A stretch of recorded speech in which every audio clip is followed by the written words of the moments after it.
Hey everybody, welcome back to our final video, exploring our final chapter in the overarching exploration of the story by Randy Frazee. This final chapter, entitled The End of Time, focuses in on the book of Revelation at the end of the Bible, which closes out both this book, aka the story, and the biblical canon itself. Real quick note. That is very, very common misconception. Note that the name Revelation is singular. One revelation attributed to John, more on that in a second, not multiple, it's not revelations. Oftentimes I hear people refer to it as revelations.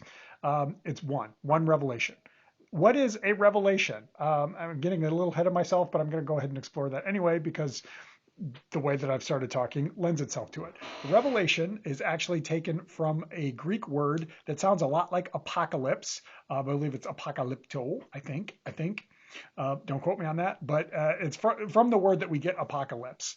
And an apocalypse, if you think about it, is an earth-shattering ending, perhaps. Maybe that's a bit extreme, but earth-shaking, earth-shattering, utterly undeniable. And it's that sensibility that when God reveals something, it is earth-shattering, it is earth-shaking. And that is where we get the name Revelation, because it's so massively much that it just shakes the ground that we are a part of. So that's where the name Revelation comes from. Now, Revelation as a book of the Bible is interesting from many perspectives. I've had a lot of conversations about the book of Revelation. I've led a couple of Bible studies that have focused in on the book of Revelation. And just generally speaking, in terms of passing conversations that I've heard and been a part of, I know that there are a lot of different takes on the book of Revelation. And oftentimes people find it very, very overwhelming. They don't even know where to start. And because of that, they tend to avoid it. And side note, I've been guilty of this too. I don't spend a ton of time in Revelation, perhaps more now than I used to in my younger years, but I tend to kind of steer clear of it too, because there's so much in there that is just overwhelmingly like, what? Revelation tends to be intimidating by reputation. A lot of people, even if they're not super familiar with the Bible, they seem to have this idea that, well, Revelation's at the end and it's end timesy, which is what I call it, and it's weird and funky and we don't know what to make of it. What's interesting though is that there are a fair number of passages that come out of the book of Revelation that people tend to be kind of familiar with. They just don't realize that it's coming from Revelation. When I've had conversations with people, I've oftentimes, or more so explorations with people, I've oftentimes heard them say, oh, I didn't realize that came out of Revelation. I know that just in passing and familiar with it. Oh, I didn't realize that came from Revelation. So I think that's kind of funny.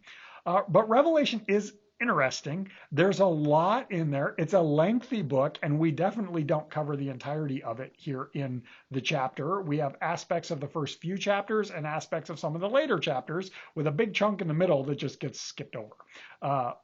But there's a lot of stuff in there. Now, the book of Revelation as a whole is kind of a combo of two different parts. It includes letters to some specific churches, and then all of that funky apocalyptic imagery that goes on. Now, the letters, we might call them epistles, if you remember that term. They are written to 7 different churches within what we call Asia Minor, within the biblical terminology, what we know now as present-day Turkey. These different communities, of which Ephesus is probably the most familiar, simply because of the book of Ephesians, or the letter to the Ephesians that we are aware of. That's one of the 7 that's listed, but they are various cities within the western part of what we would call Turkey now. And the familiarity that the author would have with that is kind of telling. So the book is attributed to John during his exile on the island of Patmos. Patmos was an island in the Aegean Sea, which is just kind of off the coast of, or in that area between Greece and Turkey. And so, if you're familiar with that little bit of geography, there's a lot of islands out there. One of them is Patmos, and that is where the Apostle John was exiled in his later life. And then there was a community, a faith community that gathered around him there. Now, side note, John was the only one of the 12 apostles that lived to old age and died of natural causes. The rest were all martyred at various times. And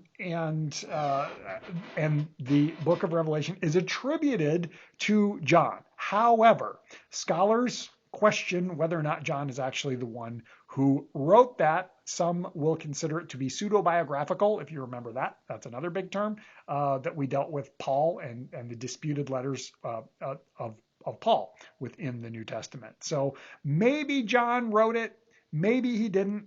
Maybe it was someone from his community that had followed his teachings for a while and so attributed to him. We don't know, and that's okay. But that's kind of some of the background to that. Now, the apocalyptic imagery that we hear is a more on-the-nose understanding of the word.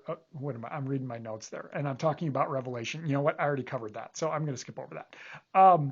Scholars place the authorship of the book of Revelation sometime late first century to maybe the first half of the second century. They think it is definitely post year 70 AD or CE, whichever terminology you want to use, which is when the temple, not the temple, when the city of Jerusalem was destroyed by the Romans. Their scholars are pretty sure that had already happened before Revelation was actually written. And some of that imagery is part of that. Now, some thoughts on the book of Revelation and this apocalyptic language, this apocalyptic imagery, this end timesy sensibility that lies within it. Many people, or many folks, tend to take things very, very on the nose with this imagery and try and take it quite literally.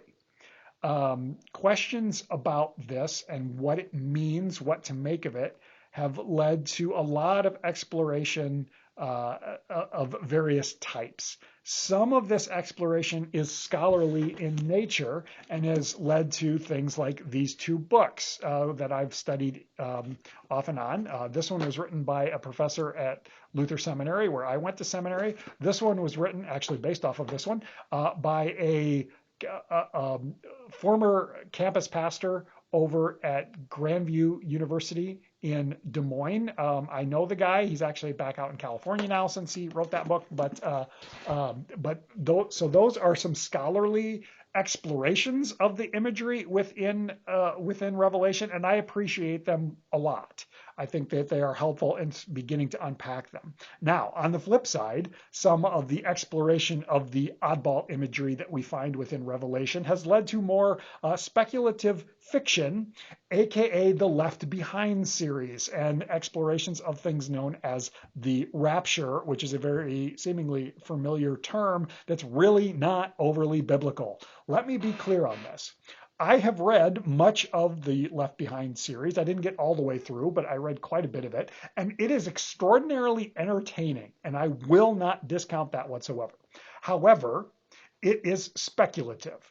And to say this is how it's all going to end and this is the way it's all going to go down, I don't buy it, and I don't think you should either. So whenever someone tries to tell you that they've got it all figured out and they've cracked the code, they're trying to sell you something. So just be aware of that. But this tendency has really kind of blown up, and there's a lot of that language. There's a lot of that exploration. There's a lot of that out there, and whenever you encounter it, a healthy bit of skepticism is an okay thing to bring into that. And here's why that's important to remember. Whenever people say, I got it figured out, I cracked the code, the world's going to end on December 28th, 2034, don't buy it. We've heard that a lot. Have any of them been right? No, because we're still here. And Jesus himself, remember this, Jesus himself said, no one, not even the Son, knows the day or the hour when all this is going to go down. So to say I've cracked the code, no. And do I think that's kind of funny? Yes. Do I also think it's problematic when people do that? Also, yes. So a little both and there. the main takeaway, the big thing that we can say about the book of Revelation as a whole, it's confusing. So if you've read the book of Revelation or you've dabbled in it, or even from reading the story and getting little aspects of it, certainly not all of it, and you're like, wow, this is weird, it is, and that is okay. So with all of that being said, when I think about the book of Revelation, and I think about the tendency that we have to call it end timesy and just begin to think about it, does it seem at times harsh and perhaps judgmental? Yes, it does. There's definitely some of that imagery in there, and there's a lot of theories as to what to make about it. Now, some, including these ones that I referenced earlier, believe that the book of Revelation was actually very coded language talking about the Roman Empire, and written in such a way to not actually say the Roman Empire and therefore have the wrath of the Romans called down on them, and yet to speak to those who were living under Roman rule and under Roman oppression, to give them some images of encouragement, similar to a lot of the prophetic imagery that we have throughout what we call the Old Testament, which is equally weird when you really get into some of it. Some of the prophetic language of the Old Testament is equally funky when you really dig in, just like some of the very funky stuff that we find within Revelation. So that's one theory as to where that comes from, but again, just a theory. What do I make of it? Let's kind of talk about that, and we'll kind of start to bring this plane in for a landing. Ultimately, I believe that the promises that we find in Revelation is the main thing to take from it. What I find hope in the midst of weird stuff, is this imagery of a new heaven and a new earth in which God is among and with the people, and which seemingly the brokenness of this present reality that we are a part of and is a part of us is ultimately going to be overcome.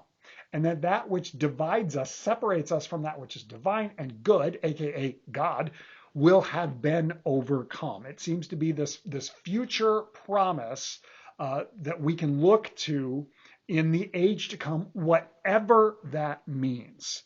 Now, with that being said, I believe that to be the overarching promise throughout Scripture, that God seemingly desires good for that which God delights in, aka the world and humanity.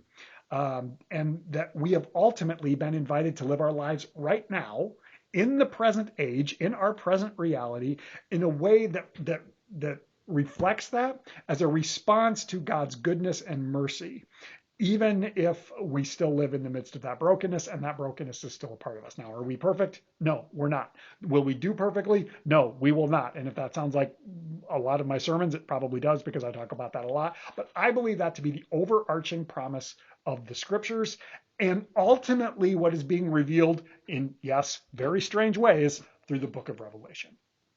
That is everything I have. I want to thank you for following along through all of these many weeks and many chapters as we have explored the story. Stay tuned for what is to come next. We'll try and broadcast that as we kind of make our way through the summer and really zero in on what we may focus on next. Thanks, everybody. Enjoy your discussion.